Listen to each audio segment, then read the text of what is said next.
Olá, alunos do nono ano, professor Esquilassi, tudo bem?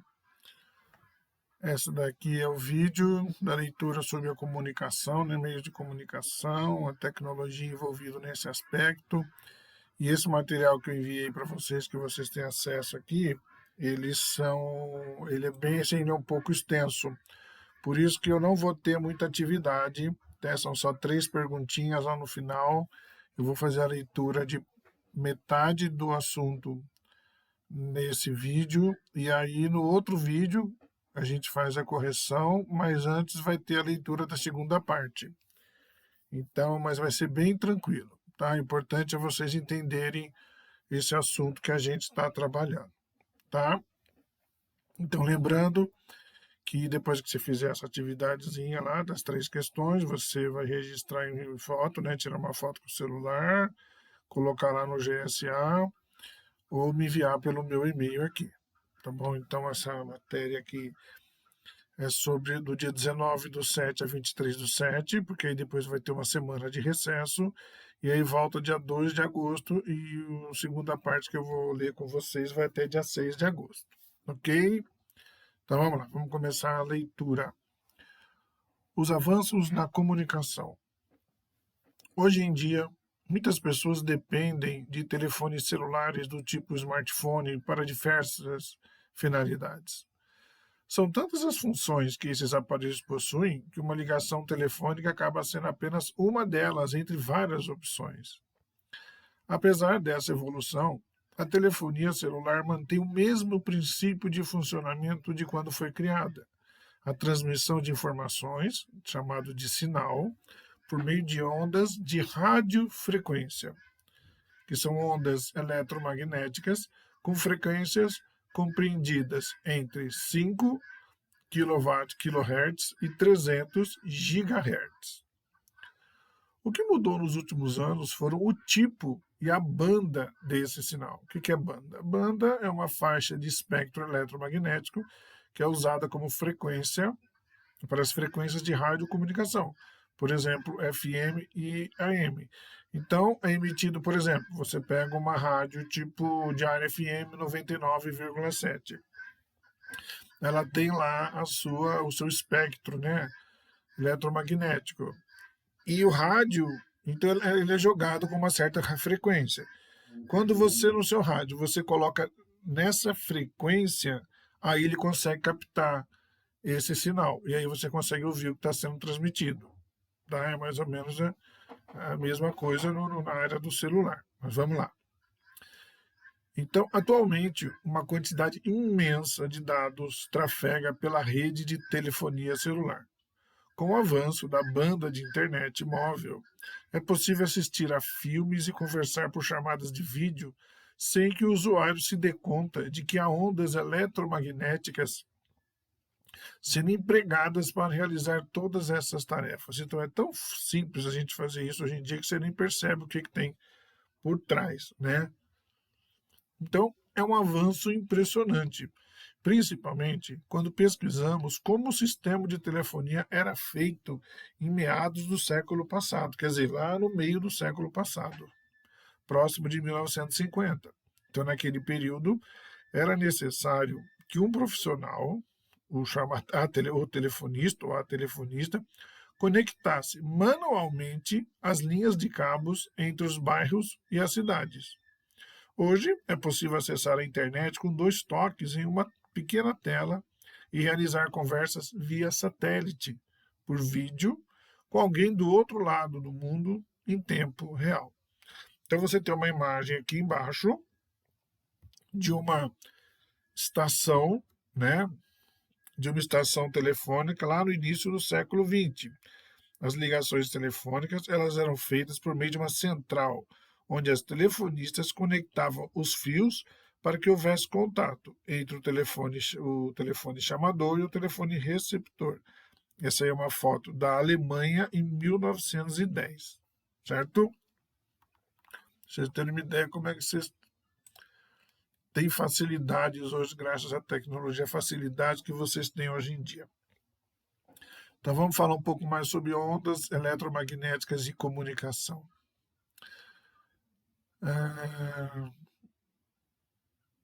Converse com os colegas e juntos elabore uma resposta para a seguinte questão: como uma música que está sendo tocada em uma estação de rádio agora poderia ser ouvida por vocês? Algum equipamento seria necessário? Se sim, o que esse equipamento deve fazer? É aquilo que eu falei da rádio, né, da estação da rádio, como você pega a estação da rádio no seu rádio, no caso da Diário FM, você consegue pegar no 99,7 no seu rádio, tá? Então vamos lá. No início do século XIX, por volta de 1830, o telégrafo ele era o que havia de mais avançado em termos de comunicação, por meio de impulsos elétricos entre dois pontos distantes e conectados por fios. Era possível passar uma mensagem criptografada utilizando um código chamado Morse, que você tem representado aí. Isso é muito comum, mostra em filmes, né, a utilização desse código Morse. Então, o que é o código Morse? Você tem que a letra A, ela é representada por um ponto e um tracinho. Então, é um barulho, assim, o A. Pip, pip. Esse é o A. O B é um tracinho e 3 pontos. O B seria pip, pip, pip, pip. Então, a pessoa ela tinha que conhecer esse código, tá?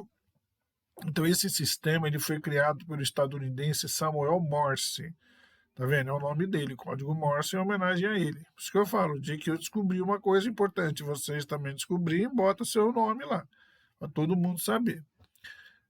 Então, ele baseia-se em cliques e ouvidos pelo receptor, divididos entre pontos, sinais curtos, e traços, sinais longos, como eu representei para você ali, aí a letra A e B. Então, isso você pode eu já vi filmes em que pessoas estavam presas num lugar, um desabamento, e aí a pessoa conversava via código Morse, tá? Com a outra, batendo, só que tem que conhecer o código Morse. Hoje em dia, eu não sei se muita gente conhece não, mas já salvou vidas para quem conhecia, tá? Então, nessa imagem de baixo, você tem o uso do telégrafo e do código Morse como meio de comunicação, que perdurou por mais de 100 anos após a sua invenção. Tá? Então, aqui em cima agora. Esse sistema de comunicação, apesar de funcional, ele tinha a desvantagem de manter uma conexão física entre os locais de emissão e de recepção. Se o fio fosse cortado, por exemplo, os pontos de emissão e recepção deixavam de se comunicar. Sinais elétricos podem viajar grandes distâncias, mas precisa de um meio físico, como um fio ou um cabo, para conectar o transmissor ao receptor. Então você tem um mapa aí de 1900 dos cabos submarinos da companhia Western Union Telegraph Company. Uma desvantagem dos telégrafos era depender de uma conexão física entre os pontos de comunicação, como a gente viu. Então, o que está em vermelho aí, se eu não me engano, está representando esses cabos, tá? Sistemas de comunicação que utilizam ondas eletromagnéticas não sofrem tais limitações. No ar, né, uma onda eletromagnética, ela viaja a velocidades muito próximas à da luz, fazendo com que os sistemas de comunicação modernos sejam praticamente instantâneos. Além de não dependerem de um meio físico para ser transmitidas, ondas eletromagnéticas podem ser refletidas ou não, de acordo com o seu comprimento, pelas camadas da atmosfera terrestre, e desse modo possibilita uma transmissão a longas distâncias. Com a tecnologia de hoje, são geradas ondas eletromagnéticas empregadas como portadores de informação. O rádio ele é um exemplo de como ocorre a transmissão por ondas eletromagnéticas, nesse caso, ondas de rádio, que permitem estabelecer comunicação, inclusive com aparelhos localizados fora da órbita terrestre. Então vamos ver um pouquinho sobre ondas eletromagnéticas que podem transportar informações. Então, as ondas eletromagnéticas EM são portadoras eficazes de sinais modulares, que é isso? São sinais que variam uma ou mais propriedades de uma onda periódica com o intuito de transmitir as informações. A estação de rádio, ela vai codificar a informação sonora que quer reproduzir, seja uma música ou voz, em ondas de rádio, e as transmite utilizando determinada frequência, que pode ser a AM, que é a chamada modulação em amplitude, ou a FM, que é a modulação em frequência. A transmissão dessas ondas de rádio ela é feita por uma antena para todas as direções necessárias. Mesmo assim, o fato de as ondas eletromagnéticas sempre viajarem em linha reta faz com que seja possível a recepção em qualquer ponto da Terra. O aparelho receptor do rádio, ele recebe essas ondas eletromagnéticas e as decodifica em uma corrente elétrica, que produz o som que ouvimos por meio de um alto-falante. Ondas de rádio transmitidas em AM, kHz, elas são refletidas pela ionosfera, que é uma das camadas da atmosfera, por causa do seu grande comprimento de onda, mas o seu alcance ele é limitado a poucas centenas de quilômetros. Então tá aí, ó, como é que é feita a transmissão por uma estação de rádio. Primeiro, o microfone cria uma corrente elétrica que é um sinal analógico do som original. 2. O transmissor de rádio, ele combina o sinal analógico amplificado e o converte em ondas de rádio com uma frequência específica. A antena de rádio, ela transmite essas ondas moduladas pela atmosfera. A antena do aparelho receptor, ela é ajustada para receber as ondas moduladas da frequência que foi escolhida.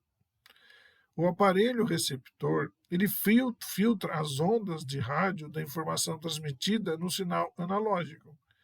E o aparelho converte o sinal analógico em corrente elétrica, que o alto-falante transforma em som. Então aí está mostrando o caminho.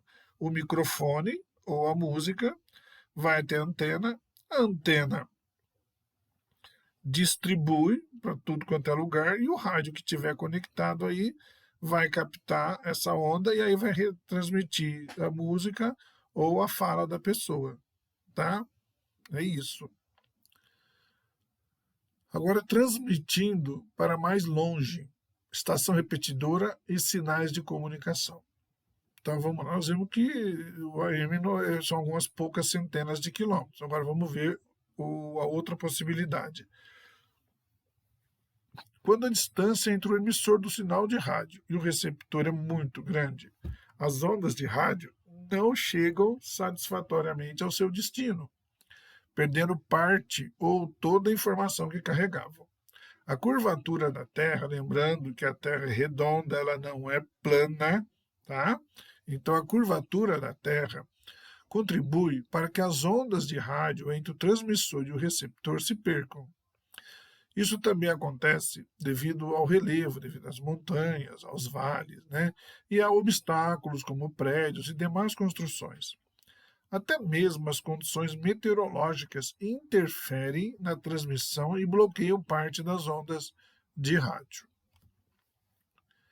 Para superar esse problema, as ondas de rádio elas podem ser enviadas para uma estação repetidora, normalmente instaladas em locais de grande elevação, quer dizer, de grandes altitudes, que ela é responsável por replicar os sinais, retransmitindo-os para mais longe. Para distâncias intercontinentais, a utilização de estações repetidoras terrestres é atualmente impraticável, pois seria necessário haver uma estação repetidora a cada centena de quilômetros, fazendo com que o custo de transmissão ficasse muito elevado. O que fazer, então, para aumentar o poder de transmissão desses sinais? As ondas de rádio com maior frequência, que é FM, TV e microondas, conseguem atingir a ionosfera, que é uma das camadas que forma a nossa atmosfera. E, dependendo da sua frequência, elas podem até escapar para o espaço. O satélite artificial de comunicação é um elemento repetidor do sinal enviado de um ponto emissor muito distante do receptor. As microondas, por exemplo, conhecidas por seu uso doméstico em forno de microondas, são uma faixa de ondas bastante importantes nas telecomunicações, e algumas são utilizadas amplamente nas transmissões via satélite. Atualmente, vários eventos estão relacionados com algum tipo de transmissão via satélite, desde o ato de assistir a uma partida de futebol até o uso de dados por meio da internet. Então tem aí, embaixo você tem uma imagem, né, mostrando a curvatura da Terra, 3 antenas repetidoras e lá em cima o satélite. Então, a transmissão via satélite, utilizando uma estação de transmissão e uma estação receptora com uma unidade controladora, que é a estação terrena de controle. Geralmente, os satélites de comunicação são geoestacionários, ou seja, eles posicionam-se em uma altitude que o faz girar sincronizados com a rotação da Terra, facilitando o posicionamento de antenas de transmissão e de recepção. O tipo de onda eletromagnética empregada para transmissões via satélites e geralmente de microondas, que não são refletidas pela atmosfera, tá? Então isso é legal você saber, porque dependendo, você vai estar vendo esse vídeo aqui, já vai estar começando agora vai começar a Olimpíada, né, no Japão. E todas as imagens dos esportes que vocês vão poder ver, vocês só vão estar conseguindo assistir em função disso que a gente acabou de ver agora, né? Imagens via satélite chegando até a sua casa, até porque o Japão praticamente está do outro lado do planeta. E como a Terra ela é redonda, né? Então tem que haver essas antenas e esses satélites ajudando na chegada até a tua televisão do áudio e das imagens. E também quem tem antena parabólica, né? Entendendo o que é uma antena parabólica. Em locais remotos de difícil acesso, a comunicação via satélite é de fundamental importância, pois a comunicação por sinal de telefonia celular tende a ser precária, se não houver antenas repetidoras de sinal nas proximidades. É comum que nessas localidades o acesso ao sinal de televisão seja por antena parabólica, que capta os sinais via satélite, assim como receptores de televisão, outros equipamentos que possibilitam a comunicação remota via satélite são utilizados, tais como telefones e radiocomunicadores. Então você tem a imagem aí, né? Essas antenas são mini estações de recepção via satélite, com decodificadores individuais que tornam possível a recepção do sinal de televisão em áreas muito afastadas. Lembrando também que tem as antenas dos celulares que ficam espalhadas por toda a cidade, né? Que aí você consegue, mesmo se locomovendo de um lugar para o outro, você consegue conversar com alguém, porque essas antenas possibilitam essa transmissão, tá? Ondas de micro-ondas também são ondas de rádio. Outro uso muito comum de ondas de rádio nos dias atuais é o emprego de micro-ondas para fornos elétricos. Micro-ondas são ondas mais energéticas que as ondas de rádio utilizadas em comunicação e conseguem penetrar alguns centímetros na superfície dos alimentos. As moléculas de água que estão contidas nos alimentos vibram, ou seja, sua energia cinética aumenta, aquecendo a comida e fazendo com que ela cozinhe. Então está aí um micro-onda, né? Então o princípio do funcionamento de um forno de micro-ondas. As micro-ondas são geradas pela aceleração de partículas no magnetron e são refletidas para os alimentos pelo ventilador, que tem aí, que é o barulhinho, né? Que você tem lá o barulhinho de girar e desse ventilador e o magnetron funcionando, tá? Então, gente, eu vou parar aqui, né? No próximo vídeo, eu vou colocar para vocês, então, o rádio e a sua importância para a humanidade. Então, a gente fez essa introdução aqui, e só para saber, vamos até o fim lá, ó. Aqui nós temos essas 3 atividades ligadas ao que vocês leram. Se quiser, pode ler tudo, responde, e aí no próximo vídeo a gente pega e continua fazendo essa leitura, porque esse texto aqui ele é grande mesmo, tá bom? Então é isso, gente. Boa leitura, boa atividade para fazer. Se fizer atividade antes, vai lá, coloca no GSA ou me envia por e-mail, tá bom? Um abraço para vocês então e até mais.